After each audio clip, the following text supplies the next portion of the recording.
Hello everyone, welcome back to my channel. তো দেখো, এই ভিডিওটা হচ্ছে 25শে ডিসেম্বরের আগের দিন, মানে 24 তারিখ রাতে ওকে স্যান্টা সাজানো হচ্ছিল।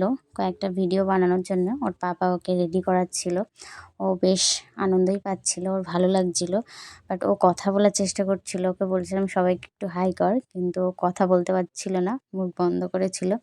ওর খুব আনন্দ হচ্ছিল। ও তো স্যান্টা আগে সেজেছিল আগের বছর, বাট তখন অনেকটাই ছোট ছিল, যাই হোক ওর মনে নেই। এই বছরটা ওর খুব মজা হয়েছে। যাই হোক, আর তার পরের দিন সকালবেলা মানে 25শে ডিসেম্বরের দিন আমি ওকে আবার স্যান্টা সাজালাম। এই যে আমার মাম্মাম আজকে স্যান্টা আর দাড়ি সেজেছে। দিলাম না। মাম্মাম সবাইকে তো হাই করে দেখো দাও। ও কি বলছে স্যান্টা বলে হাই সেজে। এভরিওয়ান। এইদিকে তাকিয়ে, আমার দিকে তাকিয়ে বলো মেরি ক্রিসমাস। সবাই কেমন আছো? আমার দিকে তাকাও, বলো সবাইকে অনেক অনেক শুভেচ্ছা। এইদিকে তাকিয়ে, এইদিকে। তোমার ভালো লাগছে স্যান্টা সেজে? সত্যি? আমার দিকে তাকাও, তাকাও, এবার হাসো, তো এদিকে আমাদের তাকাও, এই হাসো। ছোট্ট স্যান্টার ভিডিও কেমন লাগলো সবাই জানিও কিন্তু। টাটা।